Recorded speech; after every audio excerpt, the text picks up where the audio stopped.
Kata Danantara kerap mencuat di publik akhir-akhir ini. Namun apakah masyarakat sudah mengetahui apa itu Danantara?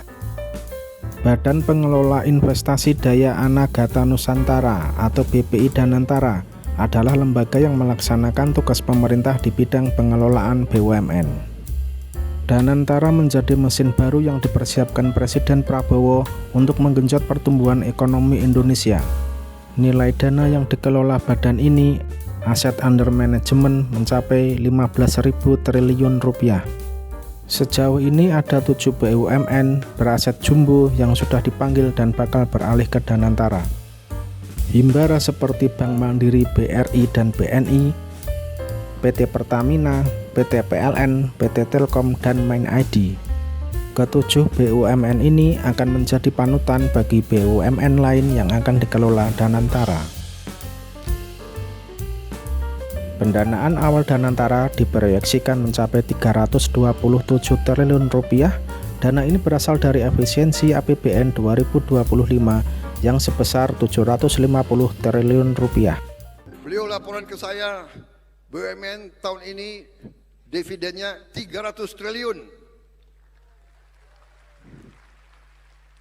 Tapi beliau mengatakan 100 triliun, sebaiknya Pak dikembalikan ke BUMN untuk modal kerja selanjutnya. Saya setuju. Berarti kita punya 200 triliun. Dan ini akan tidak kita pakai, kita akan investasi. Badan ini sudah punya payung hukum, yakni di dalam Undang-Undang BUMN yang baru diamandemen DPR. Sebagai badan pelaksana, Danantara akan diisi oleh sosok profesional non-partai politik. Sedangkan pada Dewan Pengawas, kursi ketua akan diisi oleh Menteri BUMN, perwakilan Kementerian Keuangan, dan anggota yang ditunjuk oleh Presiden. Sebab badan ini akan bertanggung jawab kepada Presiden secara langsung seperti halnya Kementerian Keuangan. Publik berharap tidak ada persaingan di antara Danantara dengan Kementerian BUMN. Akan tetapi konsolidasi agar dapat memunculkan lebih banyak BUMN Indonesia yang berdaya saing dan menjadi pemain global. Pembentukan Badan Pengelola Investasi atau BPI Daya Anagata Nusantara atau Danantara oleh Presiden Prabowo Subianto menuai kontroversi.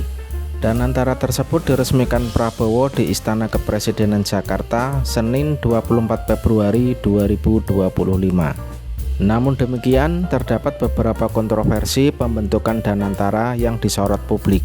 Pertama, Danantara didirikan menggunakan dana dari hasil efisiensi anggaran negara. Publik dibuat terkejut lantaran dana hasil efisiensi anggaran tak hanya dipakai untuk mendanai program makan bergizi gratis atau MBG, tapi juga untuk mendanai Danantara. Publik khawatir buruknya proses pengambilan kebijakan publik pemerintah berpengaruh jelek pada penentuan kebijakan pengelolaan Danantara. Kedua, kontroversi muncul sebagai imbas para mantan presiden akan dilibatkan dalam pengawasan Danantara. Presiden tidak mempunyai keahlian dalam bidang keuangan. Jika ide ini diterapkan, publik khawatir Danantara akan menjadi ladang korupsi baru untuk pendanaan aktivitas partai politik terutama saat Pilpres dan Pileg. Ketiga, para tokoh agama turut dilibatkan dalam pengawasan Danantara. Sejumlah publik mengecam hal itu lantaran tokoh agama tak memiliki keahlian dalam bidang investasi dan keuangan.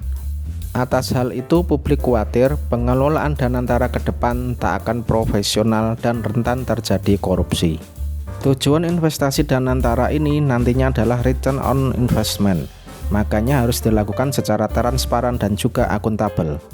Dan yang paling penting adalah menempatkan sosok yang kompeten dan profesional di bidangnya agar pengelolaan dana tidak sampai terjadi kerugian. Soalnya Badan Pemeriksa Keuangan cuma diberi kewenangan untuk melakukan pemeriksaan dalam tujuan tertentu, itu pun harus berdasarkan permintaan DPR. Karena Danantara Indonesia bukan sekedar sebuah badan pengelola investasi, melainkan harus menjadi instrumen pembangunan nasional yang akan mengoptimalkan cara kita mengelola kekayaan Indonesia.